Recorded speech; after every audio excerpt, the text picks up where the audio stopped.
Hello, everyone, and welcome back to Student Dream TV.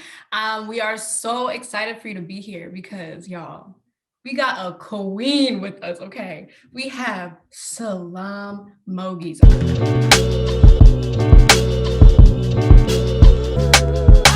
Okay, Salam, why don't you just introduce yourself? Tell us who you are, what you do, where you're from. Let the people know who you are. Hello, people. I'm Salam, as mentioned. I work at Snapchat. I'm a software engineer, uh, former roommate of Naomi. And yeah, I'm happy to be here. Yes, we're so happy for you to be here. So like you just said you're working at Snapchat. Tell people how old you are. And then first of all, how old are you, Salam? Let them know. I just turned 23 this past December. 23. 23. And my girl is thriving. So in going down that lane of thriving, what does being young, wealthy, and black mean to you, Salam? It means generational wealth. It means my kids and my kids' kids and my kids' kids having money. It means I can support myself, my family, and it means that I can do whatever I want with no limits, with no financial limits. Amen. That is honestly the goal, man. Generational wealth. We can do it. We can do it. So tell me about, so I know that when you were in college, you had a major change, like in terms of your major. So tell me about what that major was that you had at first, and then what it changed to and why you changed it in that whole process. Because I know like sometimes we get into college wanting one thing and then, life happens and we change. So tell us about that. So my transition into computer science is quite serendipitous because I walked into NYU as pre-med and I was a biochem major. But after a semester of a semester of gen chem, I was like, oh, I don't know if I really want this to be my major, but I'll still be pre-med. And I just happened to have a free period during an open CS class. So I just took it then. And yeah, the rest is history. So are you saying that you took a computer science class just for fun? Yeah, I said like I wanted a class. I had an extra like 4 credits to go do something, and I didn't want to take a required like Spanish class at the time. So then I was like, okay, what am I gonna take that could possibly be useful? So I was like, okay, let me just try CS because regardless, I feel like learning CS will never hurt you regardless of what path you go on. So then I decided to take the intro to CS class. It was great. I loved my professor, still love him. And yeah, the rest is like I just kept enjoying it. And obviously there was points where it was really difficult, but ultimately the reward it paid off. Dividends. It truly paid off. So Yeah. Wow, I honestly just love that. Like you're literally like, okay, I'll just do CS because that's a smart option. And then your whole life completely, yeah, a game changer. Yeah. completely. So talking about your life, man, tell us about your COVID job crisis. So I know when COVID happened, especially you were a senior in college during COVID. So you had to Yeah. graduate in COVID. Like tell us about that experience. So yeah, as mentioned, I'm a COVID class of 2020. And I already had a job lined up at a med tech company in October. But unfortunately, because of COVID around like June, like May, June area, I lost my job. And then I went on like a month and a half job hunt. And honestly, it turned out really great because I ended up getting my job at Snap. And yeah, it was pretty much a crisis for like 7 weeks where I stayed in my room and I pretty much grinded until I found a job. But yeah, it was like it wasn't just me, it was a lot of us, a lot of people who were working at startups or mid-sized companies or weren't working at name brand places were in the situation where their offers got rescinded. There was no internships going on. So it became extremely competitive, more than it usually is. And but thankfully it all worked out for me. And yeah, I got this job at Snap. Man, I just remember that text when you told me. It was like, Just seemed like all of that darkness just turned into light. And that was just amazing. And I would love you to like just give our students some advice for like putting in applications for big companies like that. Because I know for myself, when I see big names, I'm like, oh, I'm definitely not going to get in. That's too competitive or whatever. Like, what are some things that we can put in our application or things that we can start doing now so that we can have a chance at like places like that? I honestly first think it's like a mental thing. At that time, during those 7 weeks when I didn't have a job, I didn't have time to think about like, okay, I'm not going to get this, or oh, like I'm doubting myself. I truly didn't have time, because the time I'm wasting thinking those thoughts is time I could be spending doing something else. I was too stressed. I was like in more of a survival mode to really be insecure about those things. But before that, I was doing a lot of side projects and also volunteering. I also think that made me different from other CS students. So, like, specifically in CS, a lot of people do side projects. A lot of people work on like different cool things that they're passionate about on the side. But I feel like giving back was something that differentiated me, and especially giving back to like underrepresented communities, Black Girls Code, Girls Who Code, things like that are the spaces that I was a part of. And I think that differentiated me from your average CS student. Yeah, and feel free to go deeper into these side things that you're doing because Salam is the queen of side hustles, bro. She is, bro. I'm just gonna keep saying queen a lot because I really do look up to Salam and like she will work an internship, be doing crazy hard CS classes, and be doing side things. And I'm just like, how? So just tell us more about like the things that you were doing, how you got into them, and how you like really like push them to be like successful, you know? Yeah. So aside from actually doing CS things, I was also pre-med, as mentioned before. And I did research, I did volunteering. And then my friend and I, we also had a Thai tea business at the time. So we were also doing that. And I'm more than just my major, right? I'm more than just doing CS. So I obviously invested time in the other initiatives I was passionate about. And I think that that's also a really important thing. And it also relieved a lot of stress when I was in class. So rather than spending all my time doing CS, I gave time to that, obviously, because that was my major, but I also gave time to the other things that were important to me, like making the Thai tea, like working on initiatives, like volunteering and things like that. Wow, that's so good. Ooh, ooh, I just want to drink that in a cup. I just feel like that was some fancy, that was just like that was some good word right there. That was some good word. Yeah, so just going more into the things that you did on the side. Like I know that you've been a part of like incubators and fellow programs and things like that. Tell us more about like what those are because honestly, before I came to college, I didn't even know what those were. What are the benefits and like how do you find them and like how do you get accepted to those? Yeah. So for me, fellowship, like the fellowship that I specifically did was called Kleiner Perkins Fellowship. I did it in the summer of 2019. And that was the game changer of where I actually decided to fully commit to computer science. So before the summer of 2019, I was doing CS and pre-med. And then that summer was so amazing. I met the best people. I've had the best experience working in Silicon Valley. And then I came back to New York saying, like, yes, this is what I'm going to fully commit myself to. And that's why I now work at Snap.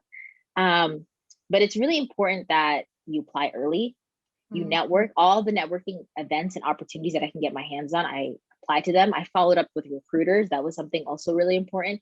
And I tried to make meaningful connections with the people around me and also listened in on what other people were doing. So if somebody was doing a cool volunteer opportunity, if somebody was part of an interesting club, just investing myself in those or asking the right questions of how do I get involved? What can I do to be like in the same position as you are? And I think those things help build up my resume to have the confidence to apply to Kleiner Perkins, for example. And I've also done incubators as well. And incubators are more for people who are into entrepreneurship and have a really cool idea and want the money and the guidance to invest in that idea. So if you are interested in those things, I really think you should just take advantage of Google. We are in a day and age where you can just Google something and find all the right answers. So just Googling incubators for X, internships for Y, and taking advantage of LinkedIn for that, especially like during those 7 weeks, as I mentioned, where I was looking for a job, I heavily relied on LinkedIn and Google to like really just dig and find internships and people to reach out to and interesting communities to be a part of. And that's what I think makes the difference. Because sometimes you're not always going to find it at your school, but you will most likely find it on the internet. And you'll find those communities on the internet that you can be a part of that could be relatively close to the school. So, as you know, we went to NYU. So, living in Manhattan, Lower East Side, there's so many opportunities that we could take advantage of. So, even when deciding where I wanted to go to school back in like my senior year, picking NYU is a desirable, not even because of the school itself, but because of where it was located and how easy it was to do stuff outside of NYU, such as the incubators or the fellowships that you could honestly do during the academic year because it's in such close proximity to the school itself. Yeah, I that's so good. There is really no excuse. Like Google, LinkedIn, and honestly, like even when I look over my life, I'm like almost every single internship that I've gotten is through LinkedIn, is through networking. So really just leveraging what you already have so that you can build on top of that. And I just love that you're giving that to the people. And something that I know about you, Salam, is you're just such a queen. But I know you're really serious about like leaving your mark on the places that you go to. So like, can you tell us what that means to you and how you've worked to do that? Because just hearing you, I remember when we had this first conversation, I was like, that is so, who is this girl? Because this is just too, like, I need to get on your levels. Like, just tell us more about that. So I feel like a part of my values is just making a mark in the places that, again, like you mentioned, I'm a part of. And how I actually end up doing that is different depending on the spaces that I'm in. But it's normally usually identifying a pattern, a problem rather, and first understanding that problem, and then how does that problem fit into my strengths? Can I actually fix this problem? Can I co-lead with someone to fix this problem? And from there, it just grows into something else. So whether it's, oh, I understand in these spaces that there aren't enough Black women, how can we actually recruit Black women into these spaces? Oh, from this situation, I understand that so and so it's not accessible for these groups of individuals. How do we make it accessible for these groups? And really speaking about it and manifesting it that way and talking about the problem and telling people, hey, this is a problem in this space. And as long as I'm a part of this space, I'm trying to fix this problem. And that's honestly all you have to do is just really speak up about it, because if you don't speak up about it, nobody knows it's a problem unless you say something. Yeah. Yes. And even feel free to go into like more specific things that you've done where you like tried to leave your mark or where you have left your mark on the places that you've been. Oh, sure. So like even at NYU, where I felt like, for example, there wasn't a computer ethics course at the institution, and really trying to push for that within the CS spaces was something that was really meaningful and impactful for me. And even in the process of me pushing for this course, I was also learning a lot about what computer ethics means, who were the pioneers in that space, who are the Black women in that space. Because that's another thing. Finding role models in the spaces that I'm trying to be a part of is a huge thing for me. And really pushing for that. Even though, like, because of COVID, because of other things, it didn't work out at NYU, it still was a great life lesson for me to push for something like that. And then now working at Snap, there are other initiatives that I'm also pushing for. Yes, I just also want to let y'all know that I was with Salam while she was trying to do a few of these things. And like Salam is really such like about that grind. Like she was reaching out to teachers, finding professors that would work with her. Like she's really my girl walks the walk, okay? She walks the walk. And diving deeper into walking the walk, like what is some advice that you can give to students so that a lot of people have ideas. A lot of people go to college, but like you were saying, you need to be more than your major. You need to be making sure that you're finding these opportunities, meeting these people. Like what like actual practical advice can you give to students that have personally helped you the most with like being able to walk the walk so that you can be where you are today, and also like you're not just who you are today, like you're still trying to find how you can grow and grow and grow. Okay, generational wealth. Okay, we're not done yet. So like what is that practical advice, like that thing that we might not know that you're like, oh, actually this. Yeah, I think the most important thing is identifying your values and staying true to them. Because once you start stepping away from your values, you start stepping away from yourself, and ultimately you can't pour from an empty cup, right? So you have to really pour into yourself first and understand what your values are, what is meaningful to you, and then work around that and finding things that align with those values. And in doing so, you'll be more passionate about the work. You'll do the most essentially to get the work done. Yeah. And that's all you can ask for, especially during college, when things can get stressful, when you have classes, when you have other priorities. Once you've identified your values, you will make the sacrifices that you need to make your vision happen. And everything else will fall into place after that. Yeah. Knowing your value, following those values, like, well, I just, wow.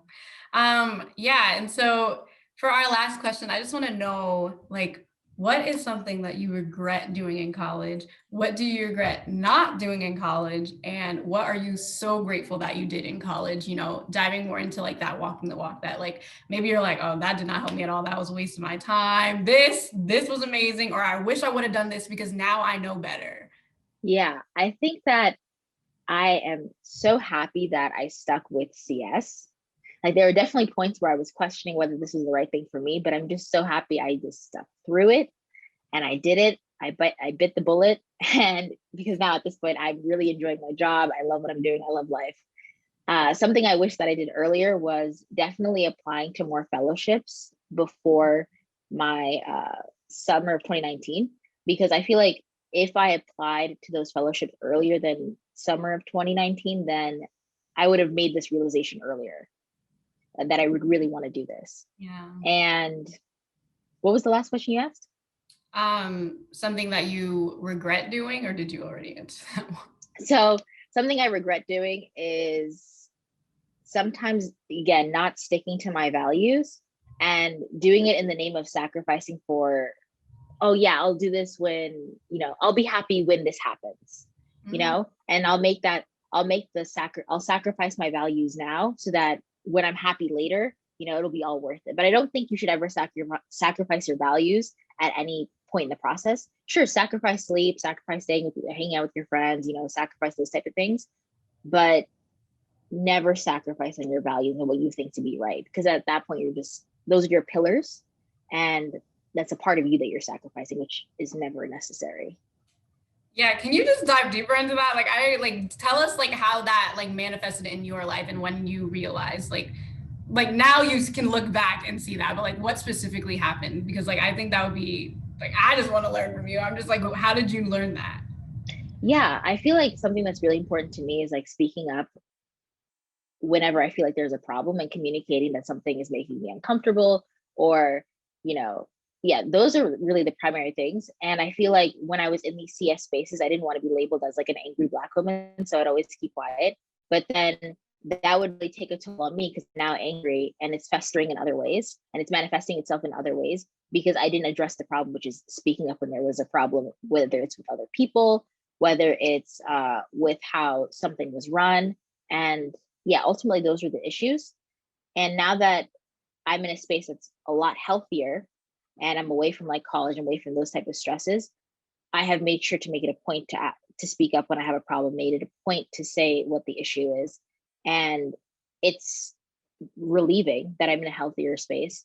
And it also builds up confidence. To speak up when you have a problem builds up confidence, and it ultimately addresses the issue. Yes.